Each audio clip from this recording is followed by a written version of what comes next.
따뜻한 수요일 저녁이 되었습니다. 우리 양쪽에 오늘도 앞뒤에 있는 분들을 함께 축복하겠습니다. 하나님의 사랑과 은혜가 충만하시기 바랍니다.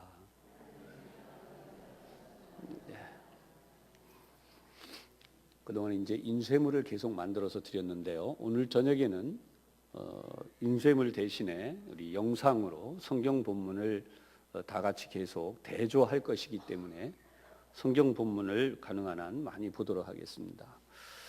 예수님께서 이제 십자가에 달리시기 전 그 마지막 한 주간을 우리가 일반적으로 고난 주간이라고 이야기하고 그 주일을 종려 주일이라고 이야기를 합니다.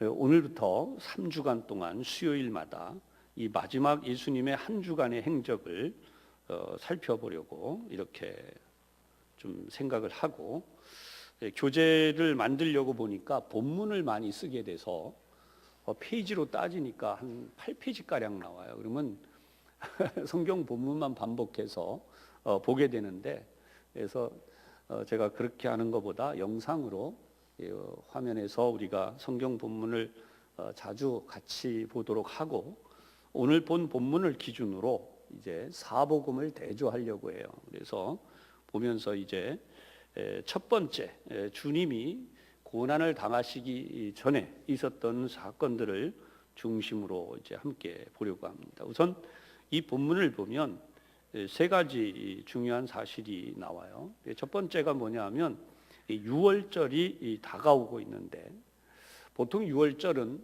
예수님이 유월절 희생양의 표본 또는 대표적으로 스스로 그 몸으로 희생양이 되셨던, 그래서 완전한 유월절 희생양이 되시는 것을 기념하는, 학자마다 조금씩 견해가 다르긴 한데 그래도 대부분은 예수님이 이 땅에서 유월절 예식을 마지막으로 행하신 공생의 기간 동안은 대략 3번 정도, 많게는 4번까지 보는 이들이 있어요.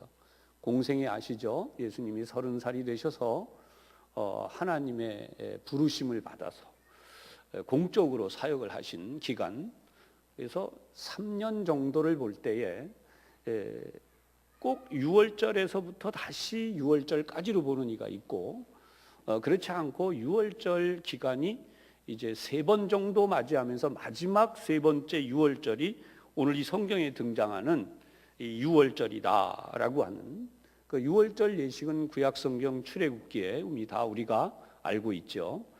어린 양의 피를 문설주에 바르면 애굽의 모든 장자들, 왕의 장자로부터 시작해서 그 왕의 신하, 그리고 모든 그 종들의 장자까지 다 죽임을 당하는, 그러면서 이스라엘 민족은 단 한 명도 희생되지 않는 기적을 보여주시기 위해서 그 어린 양의 피를 문설주에 바르도록 명령을 하셨죠.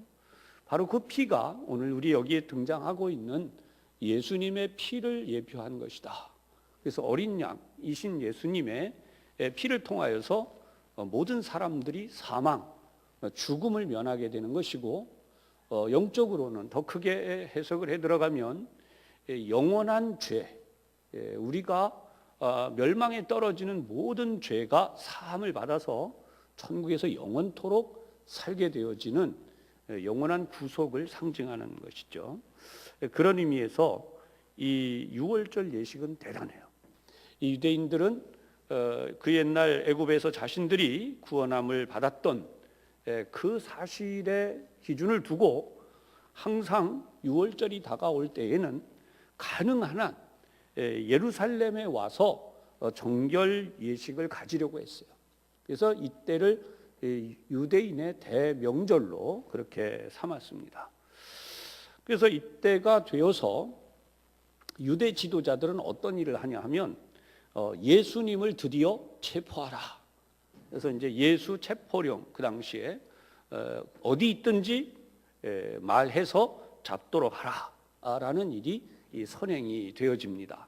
그리고 오늘 우리가 본문을 본 것처럼 가룟 유다의 불평이 여기에 나오게 되죠.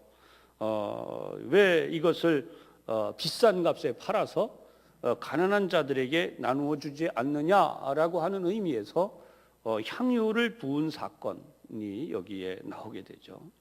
그래서 이거는 유월절에 대해서 해석을 하는 분들은 기름 부음, 어린 양을 제물로 바치기 전에 기름 부음을 하는 예식으로, 또는 예수님께서 십자가를 지시기 위해서 하나님이 예비하신 기름 부음, 또는 이 기름 부음이야말로 예수님의 진정한 대관식이었다라고 하는 이 기름 부은 자, 메시아라고 하는, 우리 구역 공부 시간에도 함께 나누었습니다만, 기름 부은 자에 대한 그런 내용이 되겠죠. 그래서 이런 부분들이 기록되어져 있는데, 성경 본문을 우리가 이렇게 대조해서 보지 않으면 그냥 한 군데서 지나가기 쉽죠. 그러나 오늘 대조해 보면 이렇게 차이가 나게 기록이 되어 있구나. 위치도 다르고 내용도 조금씩 다릅니다. 그래서 오늘 우선 마태복음 26장에서 시작해서 그 다음 마가복음 순서대로 누가복음, 요한복음 이렇게 한번 흘러가 보도록 그렇게 하겠습니다. 오늘 성경을 보면 지금 본문은 이렇게 시작이 돼요. 예수님께서 하신 말씀이 있죠. 제자들에게 2절에 보세요. 너희가 아는 바와 같이 이틀이 지나면 유월절이라. 그리고 예수님의 말씀 이렇게 시작해요. 인자가, 그랬어요. 인자가. 여기서 나오는 인자는 사람이 되셨다는 것을 명백히 우리에게 설명하시는 것입니다. 많은 사람들이 초창기 우리 초기 기독교 시절에는 예수님에 대한 많은 논쟁을 했어요. 정말 예수는 인간이냐, 아니면 신이냐, 아니면 이것도 저것도 아니냐. 그래서 많은 논쟁이 있었는데, 사실 하나님을 믿지 않는 사람들이 이 부분에 대해서 굉장히 많은 논쟁을 해요. 그러니까 예수를 믿는 우리는 그냥 성경에 있는 대로 확실하게 믿으면 됩니다. 그래서 예수님은 완전한 인간이 되신 하나님이시다 라고 하는 거죠. 여기서 신학적으로 이제 논쟁되어진 것이 정리가 되어서 베레데우스, 완전하신 하나님, 베레 호모, 완전하신 인간이라고 표현을 해요. 그래서 여기 지금 예수님은 이제 인자라는 표현을 명백히 쓰고 계시다는 거죠. 십자가에 못 박히기 위하여 팔리리라. 그래서 팔리는 장면들이 이제 뒤에도 나오는데, 여기에는 지금 오늘 본문에는 제가 이게 발제를 하지 않았어요. 근데 조금 뒤로 넘어가면 이 마태복음 26장 14절에서부터 16절까지 이제 그 유명한 예수님을 넘기는 사건이 나오게 됩니다. 우선 오늘 본문에 보면 상황이 어떤지 한번 보십시다. 3절에 보면 그때에 그랬어요. 그때라는 것은 바로 이 유월절 분위기가 지금 한창 무르익고 있을 때예요. 백성의 장로들이 가야바, 대제사장의 관정이죠. 가야바라 하는 대제사장의 관정에 모여서 예수를 어떻게 하려고 했는가? 4절에 보면 예수를 흉계로 잡아 죽이려고 의논했다.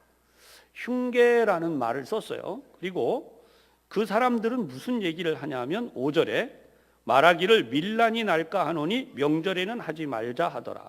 자, 여기까지 상황이 예수님을 지금 잡아 죽이려고 하는 상황 속에서 그 당시의 사회상이고 그 당시 지도층이었던 인물들이 계획했던 사건입니다. 그러니까 사건을 어떻게 만들려고 했냐면 예수님을 아예 죽이기로 작정했어요. 여러분, 사건이라고 하는 것은요, 우리가 알듯이 일단 재판이 있고, 그죠?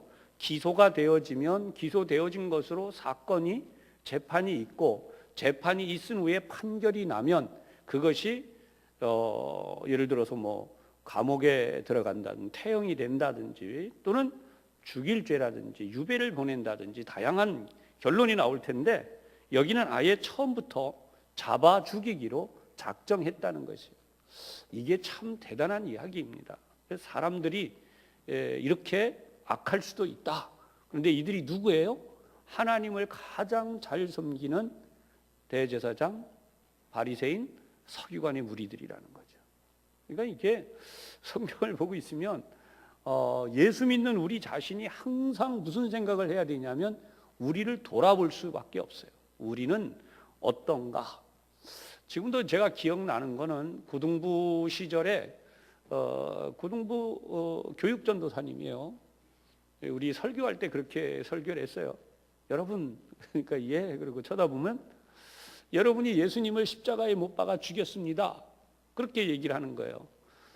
여러분 어떻게 생각하세요? 우리는 지금 다 컸으니까, 그죠? 어른들이시고 이러니까 여러분이 예수님을 십자가에 못 박아 죽였습니다. 그러면 그래 맞습니다. 제 죄 때문입니다. 하지만 중고등학생, 특히 고등학생들에게 여러분이 예수님을 십자가에 못 박았습니다. 그러니까 뭔 소리 하는 거냐고 뒤에서 막 그러니까 이제 그 상황을 두 가지로 설명을 해줬어요. 하나는 여러분들을 위해서 예수님이 스스로 십자가에 못 박히신 사건이 성경에 있는 것이고, 두 번째 예수님을 십자가에 못 박는 사건이 뭐냐면 여러분들이 말씀대로 살지 않아서 예수님의 이름이 세상 사람들에게 욕돌리게 되는, 그것이 예수님이 두 번째 십자가에 못 박히는 사건입니다. 이렇게 얘기를 했어요.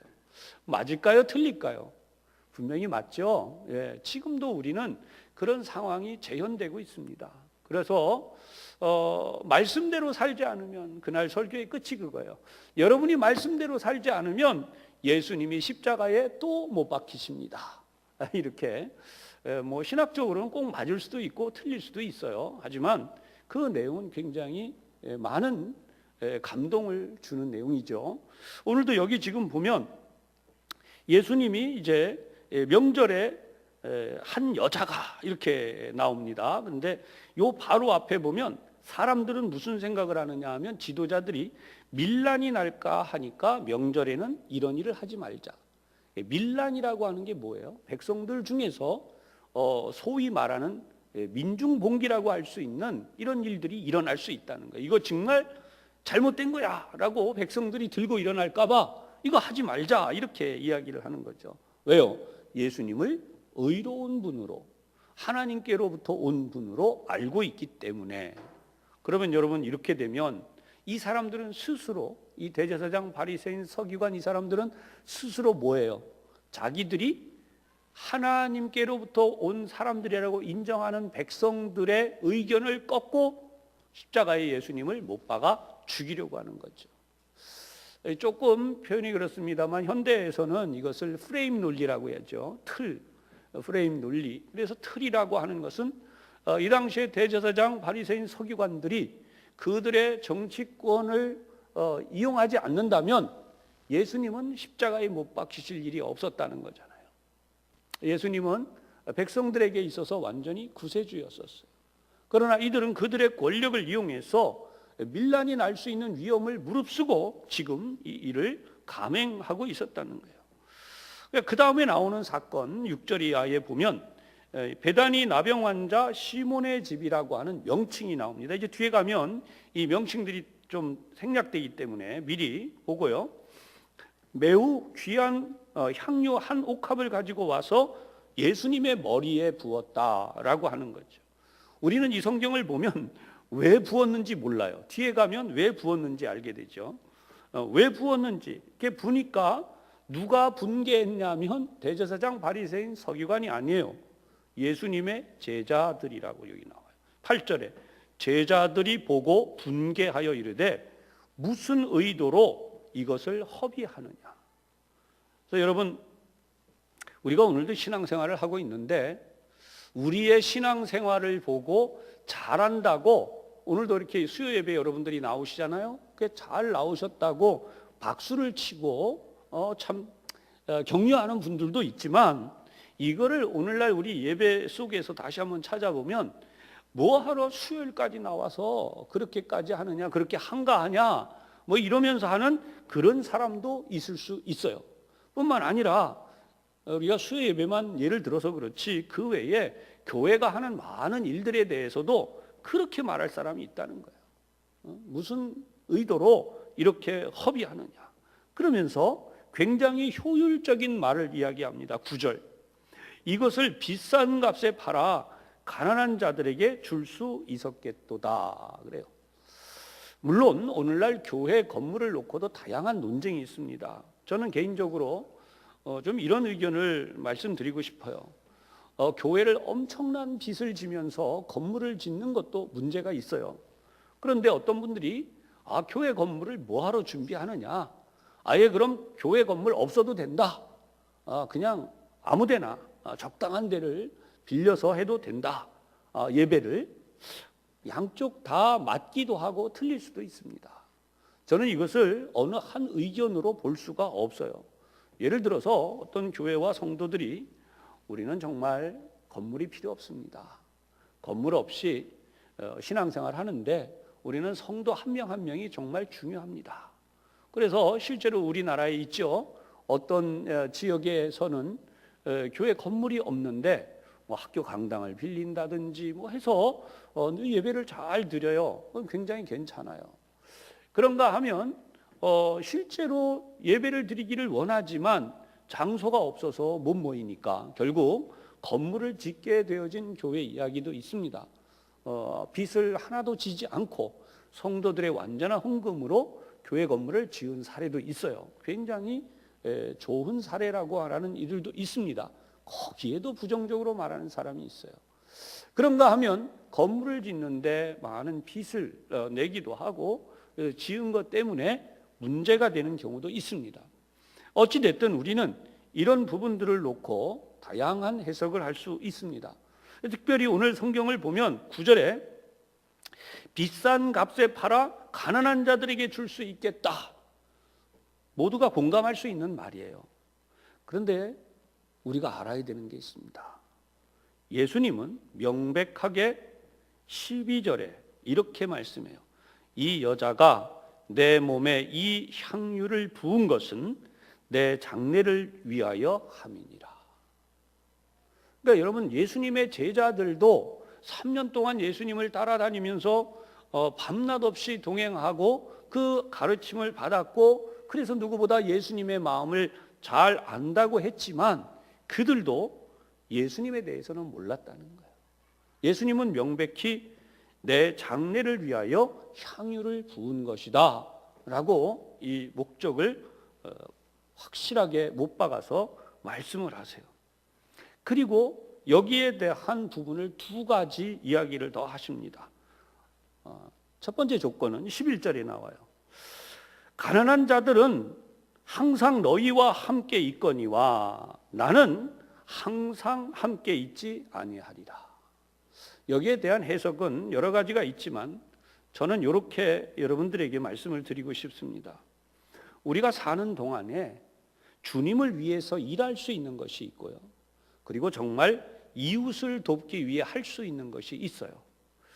경우에 따라서 이것들이 좀 다르긴 하지만 대부분 우리가 실수할 수 있는 것 중에 하나가 뭐냐 하면 가난한 자에게 하면 예수님께 한 것이다 라고 하는 논리를 펼 수 있다는 거예요. 무슨 말씀인지 이해가 되시길 바라요. 무조건 사회 어렵고 힘든 사람들에게 우리가 베풀어 주면 그러면 주님께 드린 거 아니냐라고 하는. 그런데 13절에는 두 번째로 예수님이 이 말씀을 하세요. 내가 진실로 너희에게 이르노니 온 천하에 어디서든지 라고 말해요. 복음이 전파되는 곳마다 이 여자가 행한 일도 말할 것이다 라고 예수님이 말씀. 이게 좀 납득이 안 돼요.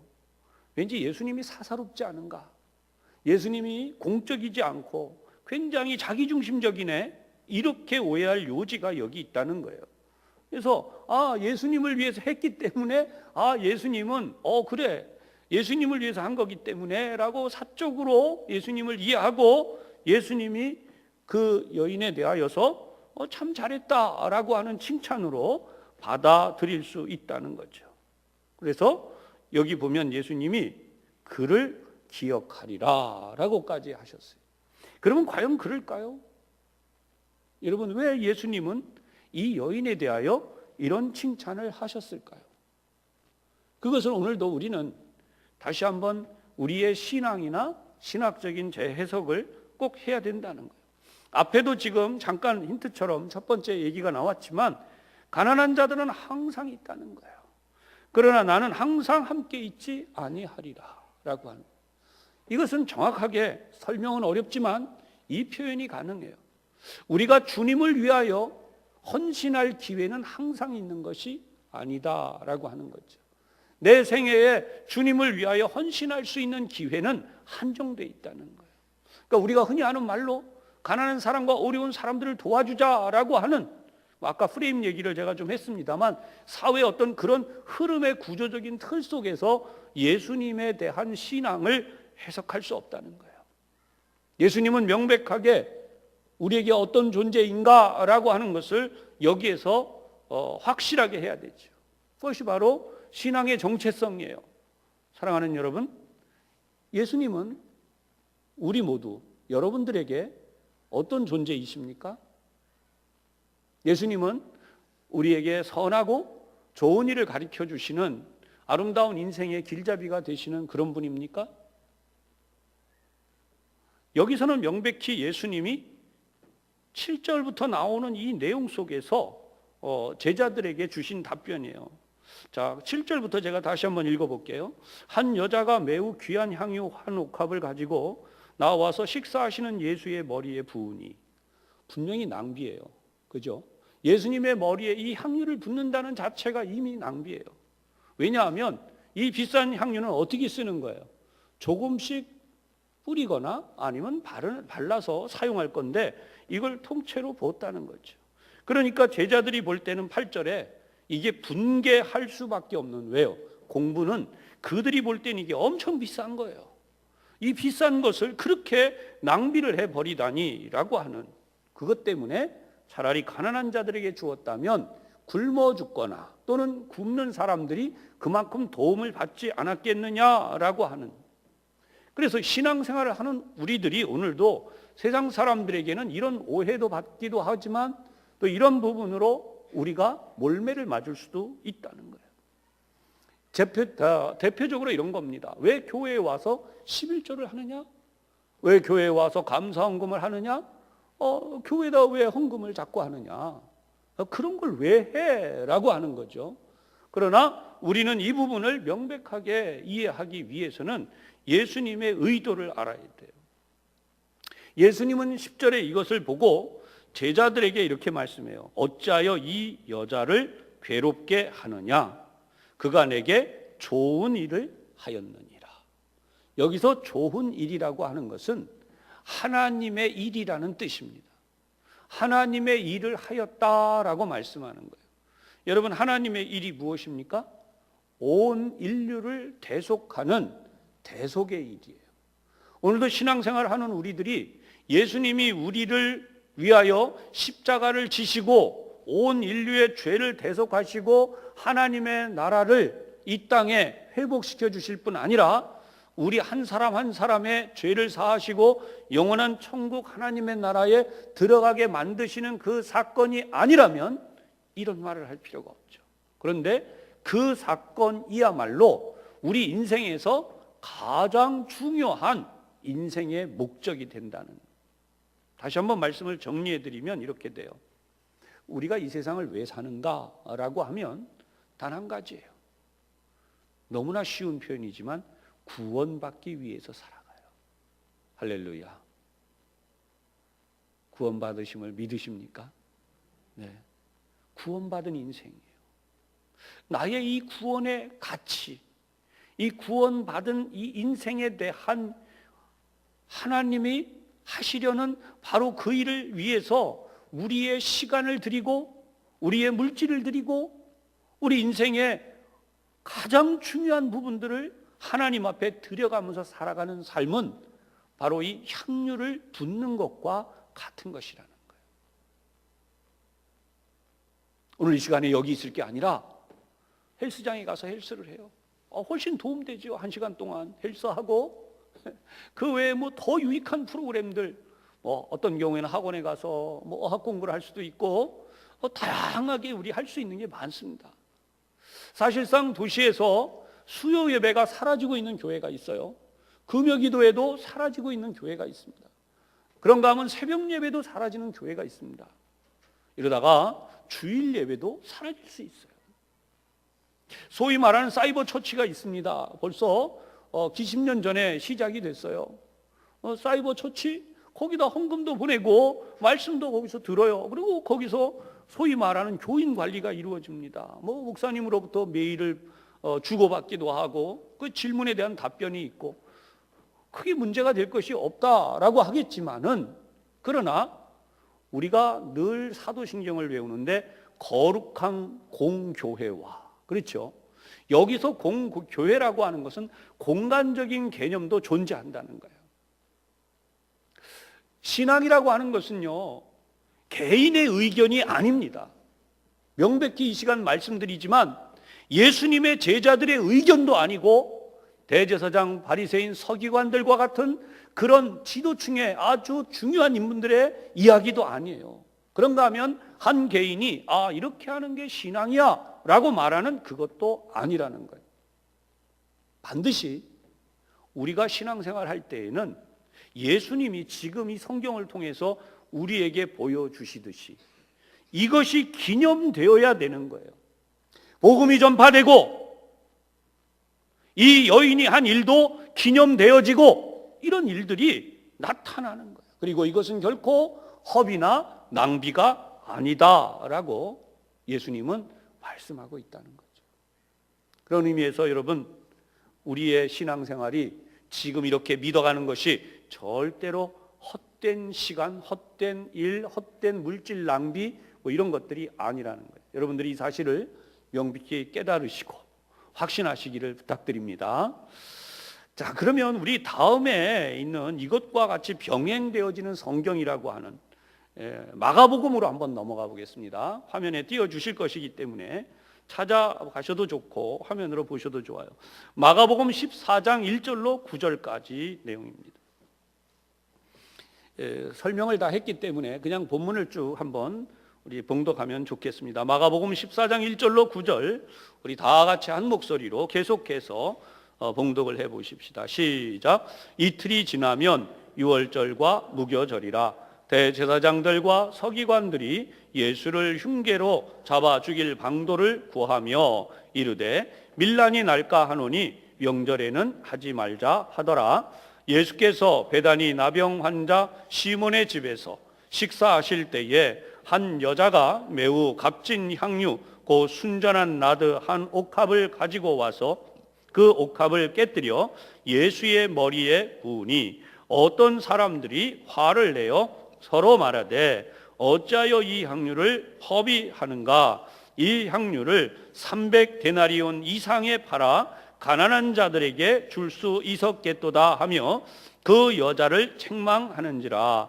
예수께서 이르시되 가만두라. 너희가 어찌하여 그를 괴롭게 하느냐? 그가 내게 좋은 일을 하였느니라.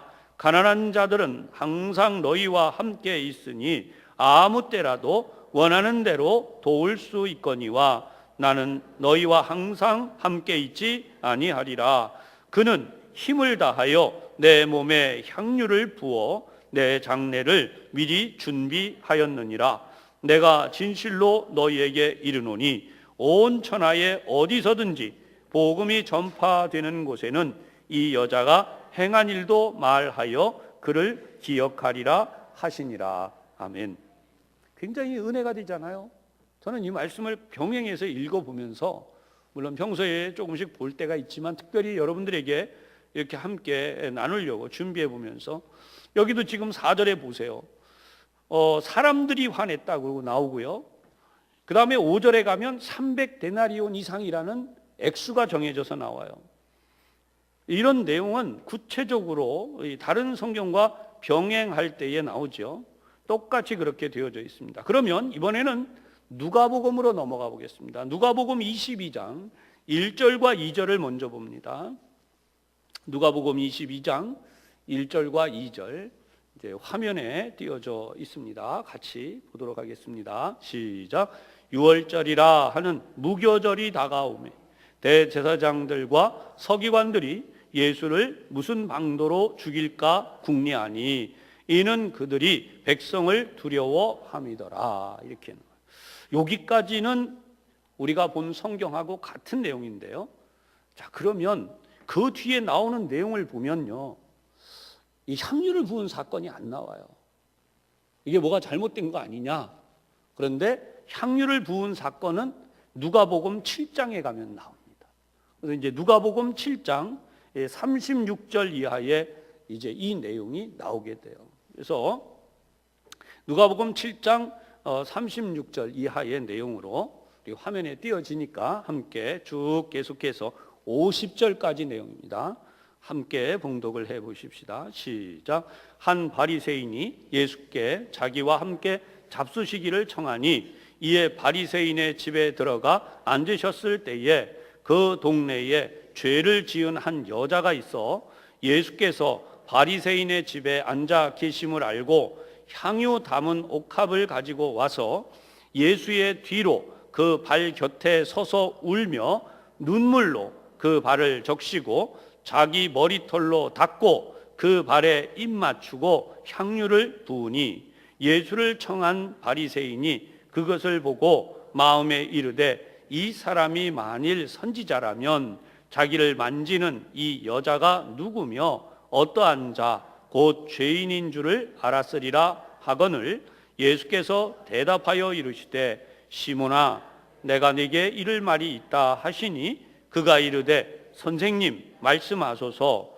이르시되 빚 주는 사람에게 빚진 자가 둘이 있어 하나는 500데나리온을 졌고 하나는 50데나리온을 졌는데 갚을 것이 없으므로 둘 다 탕감하여 주었으니 둘 중에 누가 그를 더 사랑하겠느냐? 시몬이 대답하여 이르되 내 생각에는 많이 탕감함을 받은 자니이다. 이르시되 네 판단이 옳다 하시고 그 여자를 돌아보시며 시몬에게 이르시되 이 여자를 보느냐? 내가 네 집에 들어올 때 너는 내게 발 씻을 물도 주지 아니하였으되 이 여자는 눈물로 내 발을 적시고 그 머리털로 닦았으며 너는 내게 입 맞추지 아니하였으되 그는 내가 들어올 때로부터 내 발에 입 맞추기를 그치지 아니하였으며 너는 내 머리에 감람유도 붓지 아니하였으되 그는 향유를 내 발에 부었느니라. 이러므로 내가 네게 말하노니 그의 많은 죄가 사하여졌도다. 이는 그의 사랑함이 많음이라. 사함을 받은 일이 적은 자는 적게 사랑하느니라.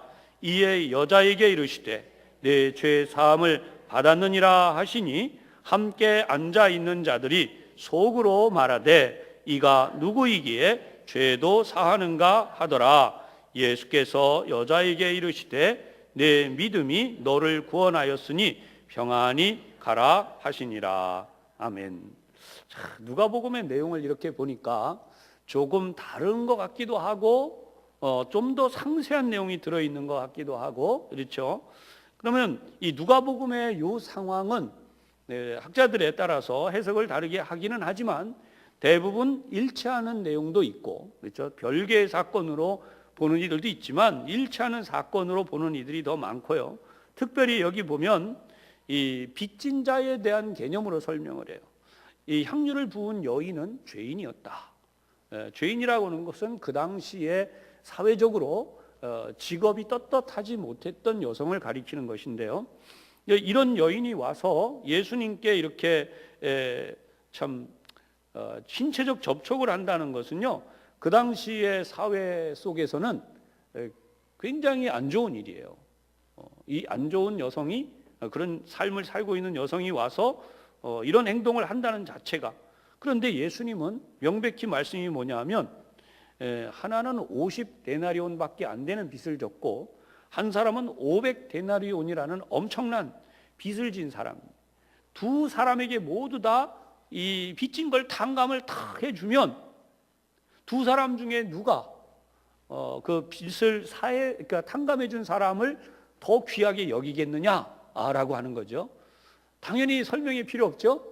많은 빚을 졌던 사람이 더 고마워하고 더 귀하게 여기듯이 예수님은 지금 죄 사함에 대하여서 명백하게 이것을 우리에게 기준으로 설명하는 거예요. 죄 사함이란 나는 죄가 조금밖에 없어.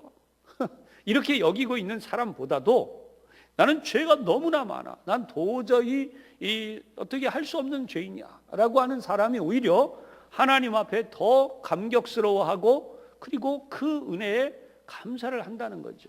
구원에 대한 소중한 믿음. 그래서 사실은 바로 이게 굉장히 중요하게 우리에게 돋보이는 내용이 이 누가복음의 기사 내용이에요. 그 다음 잘 보십시오. 44절 이하에 나오죠. 너는 내가 들어올 때 발 씻을 물도 주지 않았다. 여러분, 발 씻을 물이라고 하는 건 그 당시에 관례예요. 당연히 귀한 손님이 오시면 발 씻을 물을 줍니다. 그런데 안 줬어요.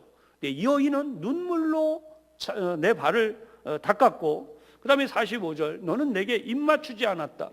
이것도 역시 관례예요. 평범하게. 그런데 입 맞추는 그 상식적인 기본적인 것도 하지 않았지만 차라리 이 여인은 내 발에 입 맞추기를 계속했다는 거예요. 그리고 46절에 보면 이것도 역시 관례로 가는 건데, 너는 내 머리에 감람유, 여러분 아시죠? 오늘날 뭐 올리브유 쓰니까 이런 것을 이제 그 향기로운 그런 의미로 부어주는데, 이 여인은 그 정도 수준이 아니라 아예 향유를 내 발에다가 부었다. 머리가 아니라 어디요? 발에다가 부었다라고 여기에는 또 기록하고 있어요. 그러면서 이런 것을 통하여서 누가는 지금 예수님과 그 당시의 상황, 정황을 설명을 해주고 있다는 것이죠. 그래서 여러분들이 오늘 이런 부분을 좀 한번 보시면서 이번에는 요한복음으로 넘어갈게요. 요한복음 12장 1절에서 11절까지를 먼저 보고 그 다음에 13장으로 넘어가서 이제 보도록 하겠습니다. 요한복음 12장 1절에서 11절. 자, 한번 먼저 봅니다. 다 찾으셨으면 그 성경대로 화면을 보시면 화면으로. 자, 우리 시작. 6월절 엿새 전에 예수께서 베다니에 이르시니 이곳은 예수께서 죽은 자 가운데서 살리신 나사로가 있는 곳이라. 거기서 예수를 위하여 잔치할새 마르다는 일을 하고 나사로는 예수와 함께 앉은 자 중에 있더라. 마리아는 지극히 비싼 향유 곧 순전한 나드 한 근을 가져다가 예수의 발에 붓고 자기 머리털로 그의 발을 닦으니 향유 냄새가 집에 가득하더라. 제자 중 하나로서 예수를 잡아줄 가롯 유다가 말하되 이 향유를 어찌하여 300데나리온에 팔아 가난한 자들에게 주지 아니하였느냐 하니 이렇게 말함은 가난한 자들을 생각함이 아니요 그는 도둑이라 돈꾀를 맞고 거기 넣는 것을 훔쳐 가미러라. 예수께서 이르시되 그를 가만두어 나의 장례할 날을 위하여 그것을 간직하게 하라. 가난한 자들은 항상 너희와 함께 있거니와 나는 항상 있지 아니하리라 하시니라. 유대인의 큰 무리가 예수께서 여기 계신 줄을 알고 오니 이는 예수만 보기 위함이 아니요 죽은 자 가운데서 살리신 나사로도 보려 함이로라. 대제사장들이 나사로까지 죽이려고 모의하니 나사로 때문에 많은 유대인이 가서 예수를 믿음이러라. 아멘. 자, 여기까지 해서 우선 사복음에 있는 내용들을 다 대조를 해봤어요. 그랬더니 여기에 새로운 사실이 나오죠. 바로 이 여성이 누구예요? 마리아, 나사로의 여동생이잖아요. 그죠? 그러니까 나사로의 여동생은 직업적으로 보면 이 당시에 죄인이었다라고 하는 것을 앞에서 비교해서 알 수가 있고요. 그런 다음에 정말 특별하게 나온 게 뭐예요? 가롯 유다가 하고 있는 얘기예요. 그러니까 이거는 이렇게 정황을 볼 수 있어요. 사람들이 예수님에 대하여서 그렇게 향유를 쏟고 그렇게 한 것 때문에 많은 사람들이 불평했다. 또는 그런 문제를 왜 이렇게 낭비하느냐라고 했을 때 제자들이다라는 내용으로 압축이 되었다가 이번엔 다시 누구로 압축이 돼요? 가롯 유다로 대표적인 인물로 압축이 돼요. 요거는 좀 이렇게 볼 수도 있어요. 선동자가 주동하여서 선동하는 선동자가 바로 이 가룟인 유다다라고 볼 수 있는 거죠. 가룟인 유다는 여기서 신분이 밝혀져요. 가룟인 유다는 뭐 하는 사람이에요? 직업이 도둑이에요. 돈꾀를 맡아서 관리하는 사람, 공식적으로는 회계사예요. 회개인이죠. 그러나 그는 이 성경에서는 도둑이라고 명시하고 있어요. 요한의 관점에서 기록했기 때문에 요한이 얘기하고 있는. 그래서 이 사람이 훔쳐가기 위해서 이 300데나리온, 아주 앞에도 한번 나왔지만 여기도 300데나리온 액수가 나오죠. 그 다음에 또 한 번 나오고 있는 게 있어요. 그냥 계속 반복되는 것을 빼고 9절에서 11절은 앞에서는 예수님만 죽이려고 했었는데 요한복음에서는 뭐도 나와요? 나사로도 죽이려고 모의하고 있었다라는 사건이 하나 나오게 되는 거예요. 그래서 예수님의 그 마지막 한 주간 사역 중에 이렇게 여러 가지 관점으로 기록을 해 놓았는데요. 특별히 오늘 요한복음 13장 1절에서 30절까지도 한번 보고 우리가 마치려고 해요. 근데 요 말씀 읽기 전에 제가 그냥 마태복음 26장 14절에서 16절을 이렇게 봉독을 해볼게요. 그때 12 중에 하나인 가로주다라 하는 자가 대제사장들에게 가서 말하되 내가 예수를 너희에게 넘겨주리니 얼마를 주려느냐 하니 그들이 은 30을 달아 주거늘 그가 그때부터 예수를 넘겨줄 기회를 찾더라. 여러분 이 내용을 보면요, 가슴이 찢어진다는 표현이 아니라 이럴 수가 있을까요? 예수님의 제자로 3년을 따라다녔고 아까도 조금 보았지만 똑똑한 소리 하고 있고 똑똑한 척하고, 그런데 알고 보니까 진짜 나쁜 인간이죠. 이런 이 가룟 유다가 지금 무슨 일을 꾸미고 있는지 나오고 있는 거예요. 자, 그러면 다시 이번에는 우리 요한복음 다음 시간에 이제 좀 볼 필요가 있지만 요한복음 13장 1절에서 30절까지를 한번 쭉, 시간이 좀 그렇지만 봉독을 해보고 우리 내용 정리로 마치겠습니다. 요한복음 13장 1절에서 30절에 시작. 6월절 전에 예수께서 자기가 세상을 떠나 아버지께로 돌아가실 때가 이른 줄 아시고 세상에 있는 자기 사람들을 사랑하시되 끝까지 사랑하시니라. 마귀가 벌써 시몬의 아들 가롯유다의 마음에 예수를 팔려는 생각을 넣었더라. 저녁 먹는 중 예수는 아버지께서 모든 것을 자기 손에 맡기신 것과 또 자기가 하나님께로부터 오셨다가 하나님께로 돌아가실 것을 아시고 저녁 잡수시던 자리에서 일어나 겉옷을 벗고 수건을 가져다가 허리에 두르시고 이에 대야에 물을 떠서 제자들의 발을 씻으시고 그 두르신 수건으로 닦기를 시작하여 시몬 베드로에게 이르시니 베드로가 이르되 주여 주께서 내 발을 씻으시나이까? 예수께서 대답하여 이르시되 내가 하는 것을 네가 지금은 알지 못하나 이후에는 알리라. 베드로가 이르되 내 발을 절대로 씻지 못하시리이다. 예수께서 대답하시되 내가 너를 씻어주지 아니하면 네가 나와 상관이 없느니라. 시몬 베드로가 이르되 주여 내 발뿐 아니라 손과 머리도 씻어 주옵소서. 예수께서 이르시되 이미 목욕한 자는 발밖에 씻을 필요가 없느니라. 온 몸이 깨끗하니라. 너희가 깨끗하나 다는 아니니라 하시니 이는 자기를 팔 자가 누구인지 아심이라. 그러므로 다는 깨끗하지 아니하다 하시니라.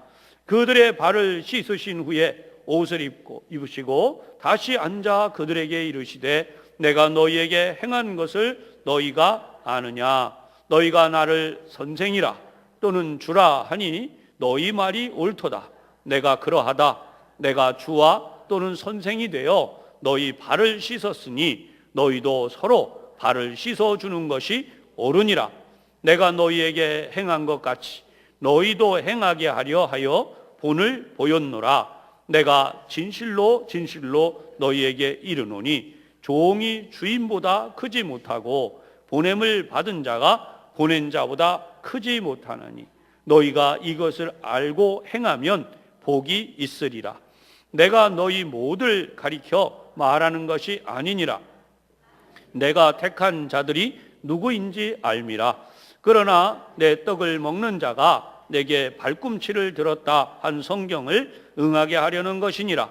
지금부터 일이 일어나기 전에 미리 너희에게 일러둠은 일이 일어날 때에 내가 그인 줄 너희가 믿게 하려 함이로라.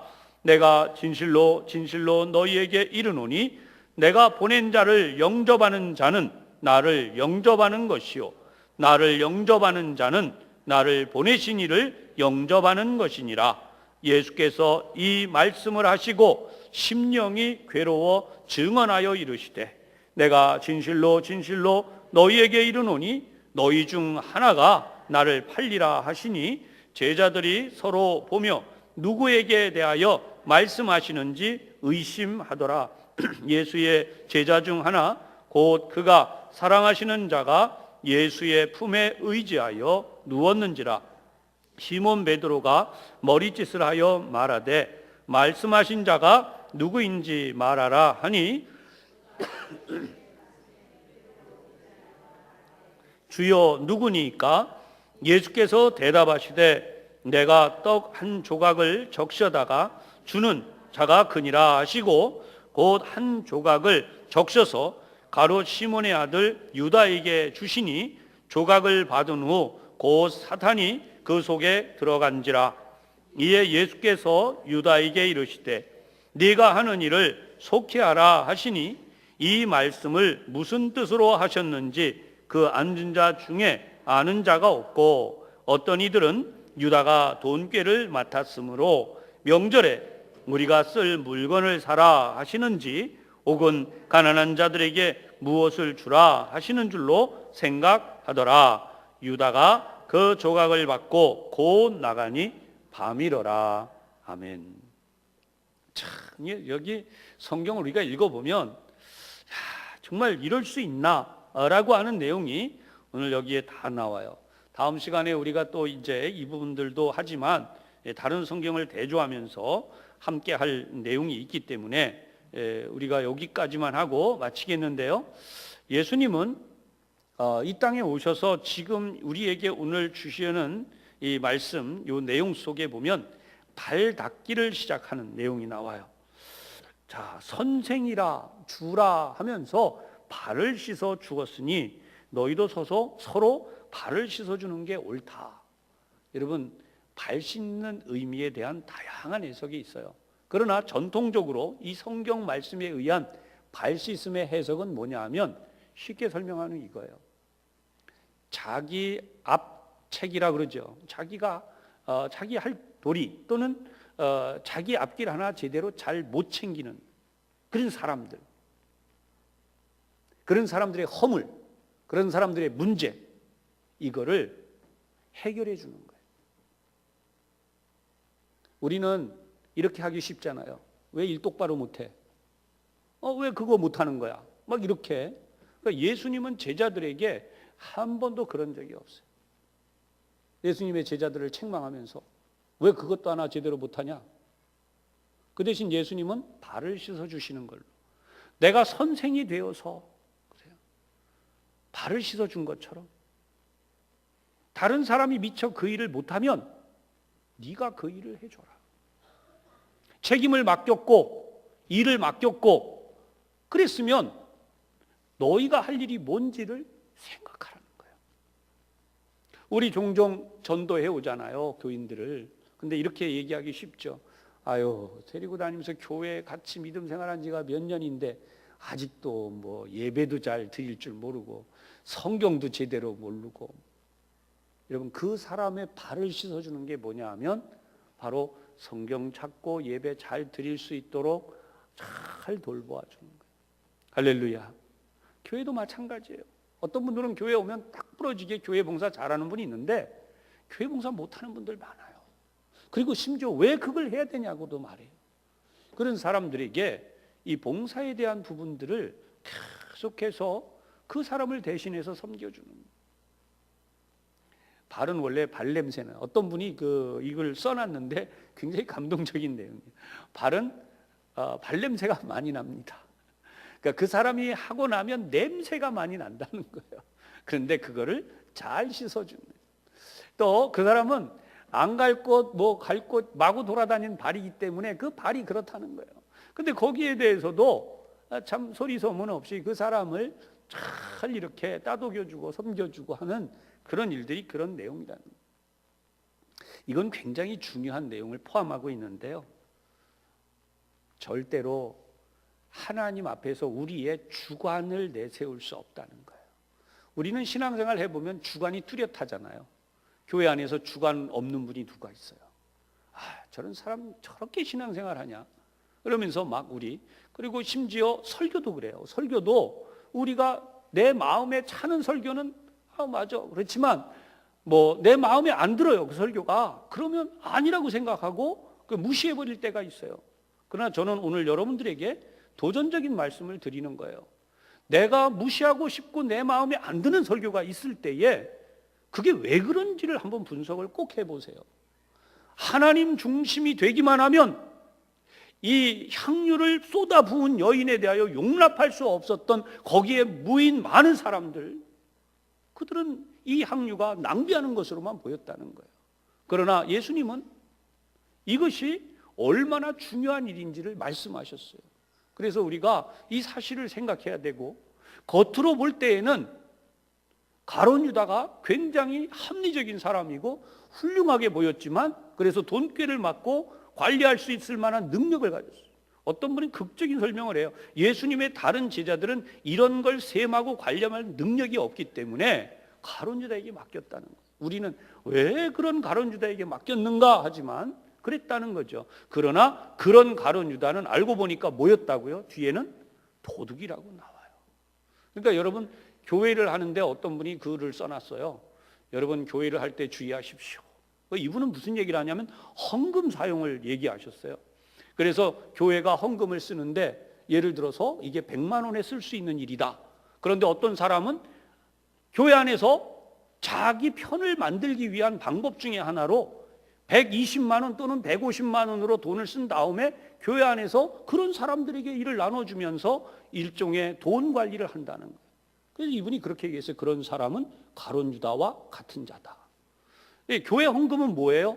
성도들이 하나님 앞에 드린 거예요. 정직하게 써야 돼요. 나의 이문을 남기기 위해 쓰는 게 아니에요. 세상에서는 내가 돈을 벌어서 나의 이문을 남기는 게 맞아요. 그게 하나님이 주시는 기업의 복이에요. 그러나 교회 안의 헌금은 내 유익을 남겨서 주머니에 넣기 위해서 헌금이 사용되는 일은 막아야 된다는 거예요. 정확하게 헌금은 뭐예요? 하나님 앞에 드려졌을 때에 그것이 이 향기 나는 향유와 같이 쓰여져요. 그렇지 않으면 잘못되어서 썩은 냄새가 나서 성도들끼리도 서로 불평하고 원망하는 일이 생겨날 수 있다. 오늘도 교회 안에서 우리 모두 하나님 안에 이 귀한 사역이 복되게 이루어지는 이 일을 소원하면서 이 말씀이 우리 사순절을 맞아서 우리 교우들에게 큰 은혜가 되시고 앞으로도 하나님의 복 주시는 길을 따라서 하나님이 주시는 모든 복을 받는 귀한 일들이 될 수 있기를 주님의 이름으로 축원합니다. 기도하겠습니다. 자비로우신 하나님, 우리는 서로의 발을 씻어주는 일이 쉽지가 않고, 그래서 그것 때문에 때로는 우리가 서로를 아프게 하거나 어렵게 할 때가 있습니다. 이 시간 저희들이 주님 앞에 다시 한번 머리를 숙이며 우리 믿음의 길을 잘 갈 수 있기를 소원하고, 오늘 이 말씀을 통하여 하나님께서 하시려는 바로 그 일을 저희들이 이 교회에서 감당하기를 원합니다. 성령님, 저희들을 사용하여 주시옵소서. 예수님 이름으로 기도하옵나이다. 아멘.